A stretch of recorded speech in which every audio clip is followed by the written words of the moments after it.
Hi, I'm Tanya from Humdinger Dogs. I get a few people asking what dog parkour is about, so let me explain. Parkour, or urban agility, is training your dog to interact with objects found in your environment.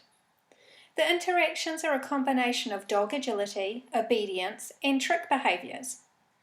Things like going over or under obstacles, placing 2 or 4 feet on items, going through gaps, leaping from one obstacle to another, bouncing off vertical surfaces, walking along unusual objects, and wrapping around things.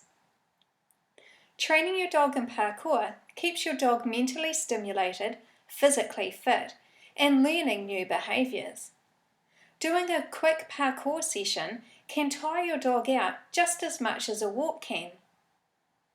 Parkour moves help to maintain muscle tone, improve flexibility, and increase coordination and balance. Since parkour uses objects in the urban environment for the interactions, there is no specialised equipment required. You can train your dog on objects that are in your home or on your own property. So if you can't or don't feel like going out, you don't have to. You truly can train your dog anywhere and on anything.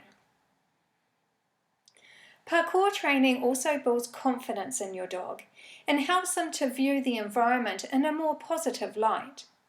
My current dog, Cosmo, can be a bit pessimistic with new and novel things in the environment. One day we visited our local park, and one of the properties that back onto the park had placed a trailer in the park next to their boundary. Cosmo was worried. So knowing that he has a strong 2 paws on behaviour and that it has always been a positive interaction for him, I asked him to place his 2 front feet on the drawbar of the trailer. He obliged. I marked and rewarded the behaviour.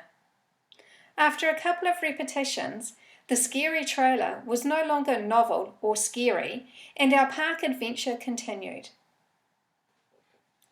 I have also used various other parkour manoeuvres to keep Cosmo focused and engaged with me while distractions go past when we're out and about. Training a variety of different interactions with the one same object also encourages your dog to have mental flexibility, which helps your dog to adapt to and accept changes in their environment and their lives much more easily. All parkour training and even title assessments can be done on a harness and lead, and in environments where no other dogs are present. Cosmo has to be the biggest social butterfly I have ever come across.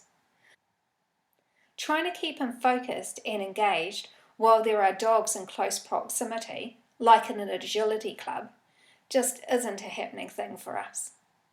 Being able to train and perform parkour in our own time and space takes the stress out of being involved in dog sports. I have always had a love for dogs, and I'm passionate about the relationship we have with our dogs and their overall well-being. In my late teens, many years ago, I purchased my first dog and began obedience and agility training in competitions.